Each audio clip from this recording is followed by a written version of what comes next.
Hi everybody, welcome to another Future Tech podcast. It's me, Charlie Sell, the Group MD of Arrows Group, and this podcast is aimed at STEM graduates, where I interview thought leaders, CTOs, heads of transformation, people within and involved within our tech businesses, the tech industry, asking them a bit about their story, their thoughts on the subjects that they specialize in, and that all-important career advice for our STEM listeners. So really happy to have Harold Hendrickx with me today. Harold is the Head of Enablement and Transformation at DS Smith. DS Smith is one of those businesses that is actually a FTSE 100 company, but you may or may not know about them. They are a leading provider in fiber-based packaging solutions and have a truly global imprint. So a lot of the transformation work that Harold specializes in really does have a global impact. So without further ado, I will say welcome to Harold to the show. Well, thank you, Charlie. It's a pleasure to be here. So thank you for the invitation. Yes, DS Smith is that FTSE 100 company, like you said. We are a net recycler of the fiber-based product. So net recycling meaning that we recycle more than we produce. So DS Smith operates in 30 countries. We're employing 30,000 people. Our purpose is for DS Smith is redefining packaging for a changing world. And I think in the past year we all experienced that it's surely it's been a changing world for sure. Yeah. And that's what I love. I remember when we were speaking and that CSR bit that you recycle more than you use is a really, really quite poignant point right now, isn't it? Especially in the world today. Absolutely. And I mean, we also launched now a next sustainability strategy. And we're looking into circularity, which is obviously a theme which is important to all of us on this planet. Well, and that's it, isn't it? It is about planet conservation, I guess. So let's jump into your story then, because when we spoke the other week, I was fascinated, ex-military coming in through the ranks. How did you get into transformation and ending up working for a global business? Yeah, so my background is over 20 years of military service, being an Air Force officer in the command and control branch. So that's like headquarters in an operation, if you will. I learned a lot on providing structure, the focus on what we call mission delivery, but also, understand how it works when it comes to ownership and leadership in the various circumstances, and obviously working with people from different cultures and backgrounds. And after seeing the world, I switched careers and ended up at DS Smith, where I learned that a commercial company definitely can need that, providing that structure and have clarity on that ownership. So it also comes natural to me to transform and to bring that leadership and ownership and clarity on roles and responsibilities in an organization, whether that's a commercial organization or military or governmental. Yeah. And what triggered you from being in the army to going into large enterprise? What was the pull? What was the attraction? Well, what you get in the military is obviously a lot of experience and a lot of training, development, and you can obviously you're selected as well to make sure that you can take your part in the bigger deal, but also making sure that you can work in those circumstances that I was talking about with different cultures and backgrounds. What you don't have is that commercial focus.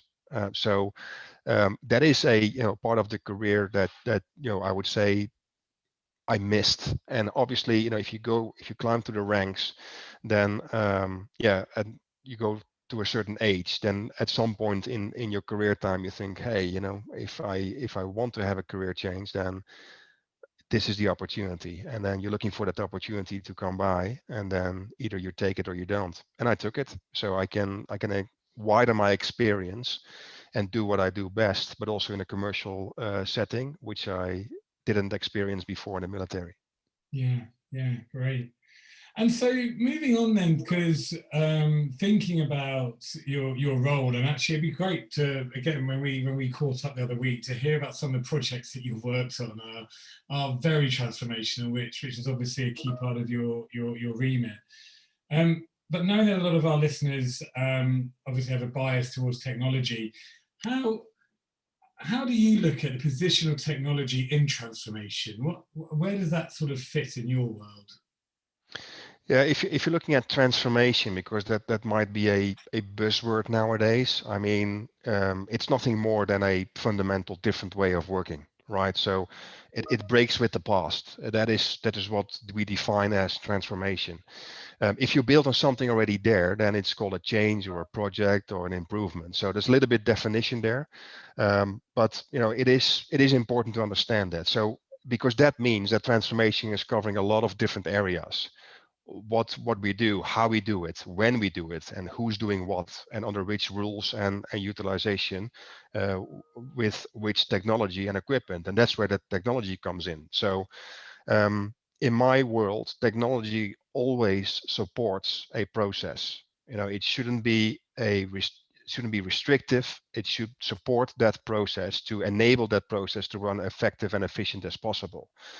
Everything we do is a process, and whatever you want to do or to change, it starts with that process. That's, by the way, also a lean principle. So you have to understand what we need to do, or what do we want the process to look like. And then you need to understand what the technology needs to do. So not only supporting the primary process nowadays, or what is designed for to do, but also secondarily, like providing information or insights or the future connection with other technology. So it's about understanding what the process is. It starts with the process, get clear requirements what the technology should do on that primary process, but also widen your view a little bit. What else do we want this technology to do when it comes to, for instance, being connected or sharing information? That's really important when it comes to positioning of technology in transformation. And in addition to that, so we have the process, we have the understanding of the requirements of the technology.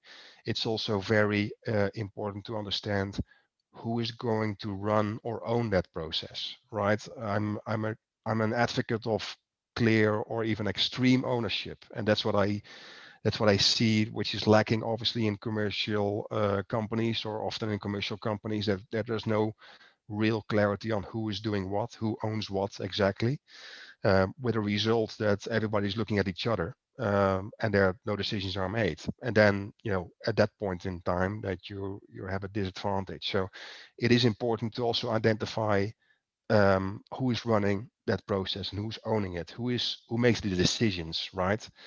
And the balance between those elements, so process, technology, ownership, and then brought under the right governance, which is the rules. So what are we allowed to do, is absolutely key. And what we have done is we put that in the transformation delivery model, which we called the four-sided triangle. So, um, which might be strange, but it's the process is on top of the triangle with technology and ownership at its base, and the governance is smack in the middle. So to make sure that on all elements, so process, technology, and organizational ownership, you have the right governance in place. And then the trick is, the mission is to make sure that triangle stays in balance. And if you, whatever you deliver, whether it's a transformation or a project, if you take these elements in mind, and making sure that through leadership you provide that balance in the triangle, then it will be a successful delivery.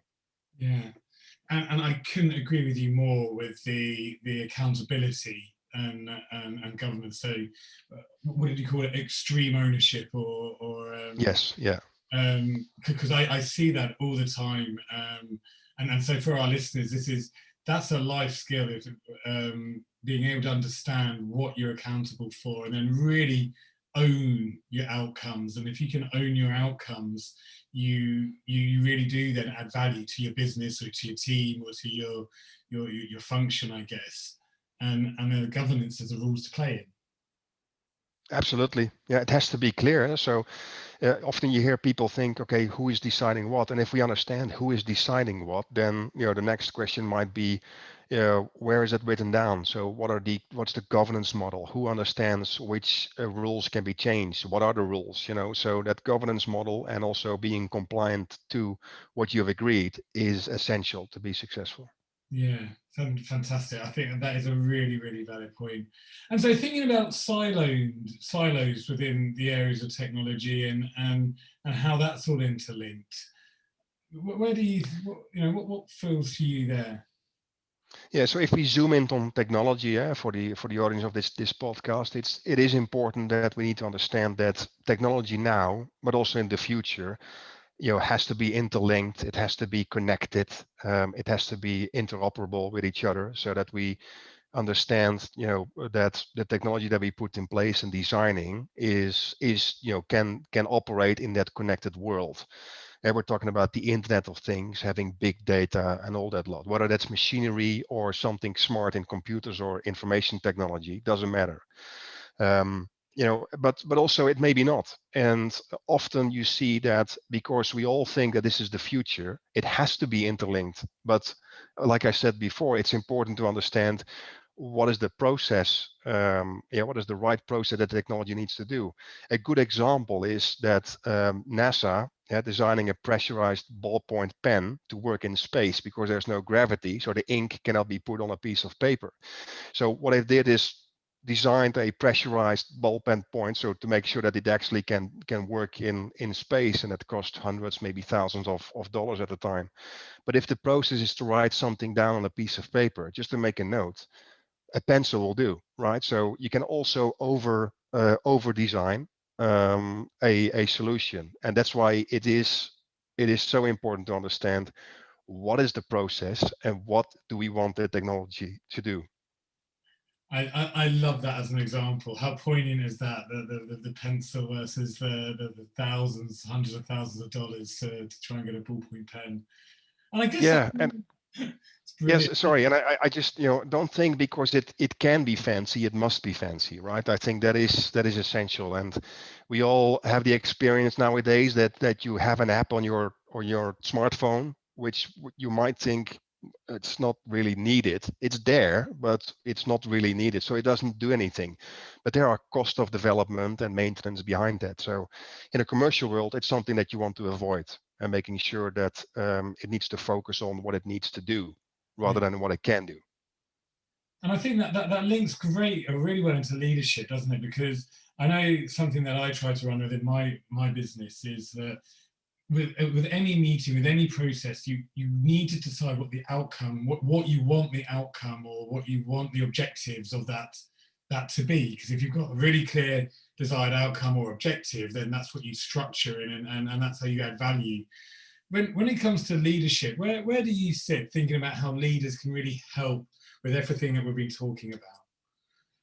Yeah, I think leadership is different than management. That is a clear different style. I mean, I think managers are working on numbers and output and reports. Leaders is more on the people. So, but we also need to understand that it's the people who are delivering the process, which is supported by technology, but it's the people who are owning that process. So, I think the leadership is important rather than being a manager. And it is, and often you see detailed discussions in executive or senior meetings, all right? So it doesn't belong there. Having detailed discussions in a leadership setting is not what you would look for to do, right? So it is important that everyone knows delegating, but it's important that leaders understand that if you delegate, you also need to provide a mandate with that. So have the young, smart people or the experts looking for that solution. Don't try as a leader to come up with a solution. Set the direction, set the expectation, understand and make clear to your team what you expect from the outcome. But the designing of that solution, and I think for this audience, that's very clear. If you take that into the piece of technology or the science or the math or what you're working on, is you need to understand what the outcome is, but you also need to have the mandate and the authority to work by yourself on that solution. Because if leaders are starting to have that discussion and come up with a solution themselves, is 9 out of 10 times, it's not according to the latest and greatest standards or the possibilities. Senior leaders don't have that level of detail to understand what the best solution is. They might have an understanding what strategically is the direction, and that needs to be shared. But the solution design needs to be delegated with a proper mandate. That is essential. And so sometimes that's hard because we all been there. Well, maybe not me because I have the military background and switched over careers, but people who are climbing up in the company, they used to be that expert, right? So but it's important that you move over from your expert ladder to the leadership ladder. That is essential. And again, I think that's a really, really valid point. And although I sometimes think the term managers get a bad press, there's an age-old saying that managers will hire people worse than them in fear of people doing their job, whereas leaders will always hire people better than them because it's actually a Absolutely. mindset switch rather Yeah, than. absolutely. Yeah, I fully agree. And it is a responsibility for the leaders to facilitate, to inspire, and to support, and to making sure that the team and your experts and the people that you lead are provided with the right resourcing and equipment to be able to deliver that solution for you. So that is a fundamental different way of thinking. And often people think. That strong leadership is about shouting orders or being firm or black and white or yes or no. But sometimes if it's the situation depicts, it's also about being vulnerable and being open and saying, guys, I don't know, is also something that a leader should be able to do, if that situation is there. Also understand what what who people are, right? So every individual is different. They have different situations at home. They have different situations from day to day or even hour to hour. So you need to understand what is that influencing them at their work and what they need to deliver on. And you need to adjust your leadership style to that. So you call that situational leadership or adaptive leadership, but it's essential to understand you can't always be directive, you can't always be supportive. It needs to be dynamic, and it's essential for a leader to understand that, and also what the environment is. I mean, if there's a high pressure time environment, then it might be the case. Sorry, guys, no, this is what we're doing because we need to deliver this by close of business today. That is a different situation that you are still in the phase of designing a project or having some brainstorming. That is a total different setting. And then I think that situational awareness of people and the environment that you're in is key for a leader to understand and to explore their leadership skills. Yeah, yeah. Again, totally agree. So then bringing it full circle and a lot of this, and thank you so much for keeping it so relevant to our listeners and thinking about, not only around how technology and transformation work together and not to overcomplicate technology solutions for the sake of it, and how leadership is about empowering and giving people the room with very clear outcomes. Thinking about the final tips and advice when you're looking, and if it was a recent graduate coming to you to say, Harold, what advice can you give me? I'm about to enter the job market. What's the one or two takeaways that you would offer them? Well, I think, look, in the area of technology or science, it is important in that environment, but also in the commercial environment, to making sure that you're not only doing things correctly and you're not only doing things first, but to make sure that you have a commercial advantage, it is important to be right first. So if you're talking about data, and we talked about interlinked and connected and providing information, it's about not only getting that data, information, or intelligence turning into what we call actionable intelligence, but the next step is prediction. So the commercial company who can predict in a reliable, safe way has the competitive advantage of in the market.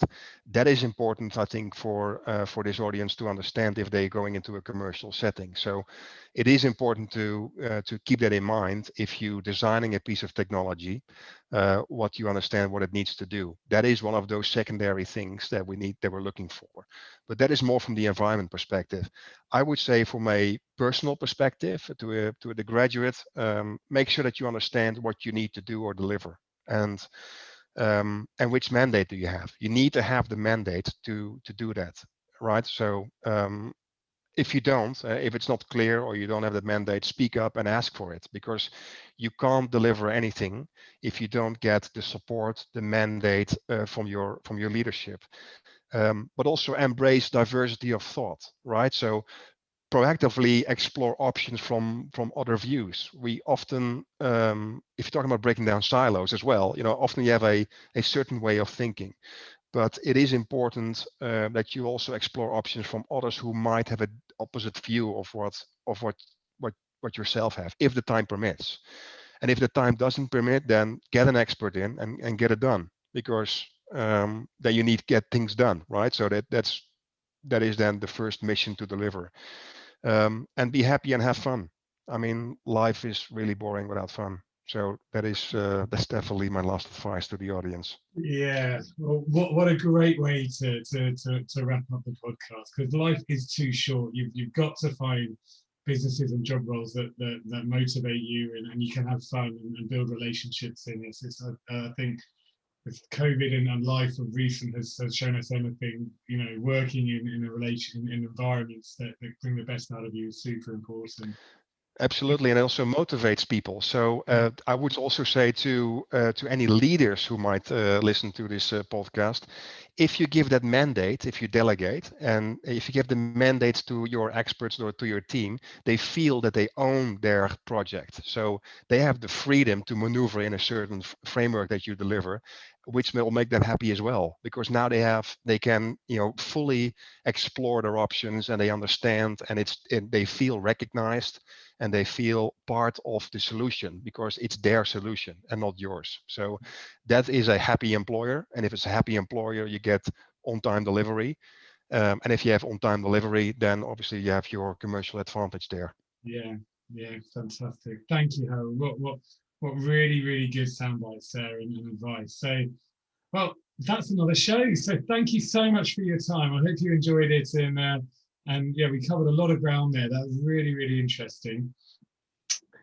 And to our listeners, that's another podcast. So that's another Future Tech podcast series. The podcast is on our landing page, arrowspodcast.com. And it's also embedded into the career portals of our 17 university partners and on LinkedIn. So look out for the clip that we post regularly every week on LinkedIn.